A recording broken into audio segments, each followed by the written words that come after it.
விராலிமலை விஜயபாஸ்கர், கரூர் விஜயபாஸ்கர் இவங்க 2 பேர் மேலேயும் குற்றவியல் வழக்குகள் பதிவு செய்யப்பட்டு நீதிமன்றத்தில் நிலுவையில் இருக்குது.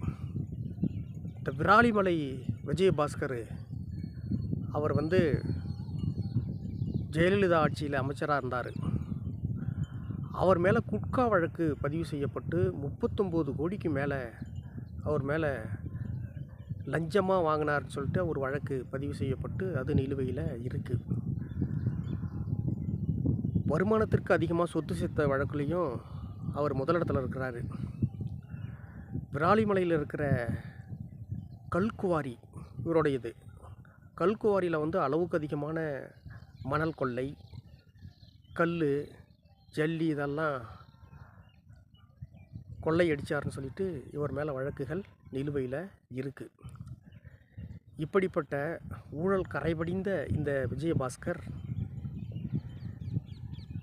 விஜய் கட்சியில் சேர்ந்துருக்கிறாரு. அதுக்கடுத்தது கரூர் விஜயபாஸ்கர் இவர் மேலே 100 கோடி ரூபாய்க்கு மேலே ஊழல் வழக்கு இருக்குது. ஒரு இடத்த போலி ஆவணம் தயாரித்து ரெஜிஸ்ட்ரேஷன் பதிவு செஞ்சுருக்கிறாங்க.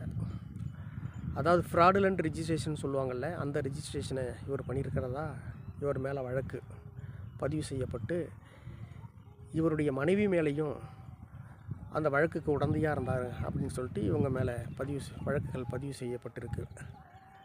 அதோடு மட்டும் இல்லைங்க, இவர் மேலேயும் வழக்கு, அதாவது வருமானத்திற்கு அதிகமான சொத்து சேர்த்த வழக்கில் இவரும் ஹிட் லிஸ்ட்டில் இருக்கிறாரு. இந்த 2 விஜயபாஸ்கர்களும் இன்றைக்கி விஜய் கட்சியில் இருந்துக்கிட்டு அந்த கட்சியை தூய்மைப்படுத்த போகிறாங்க.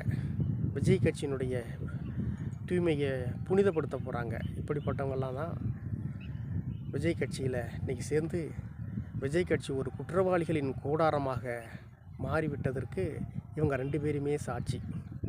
ஆனால் இதையெல்லாம் பார்த்துக்கிட்டு தமிழ்நாடு சும்மா இருக்காது.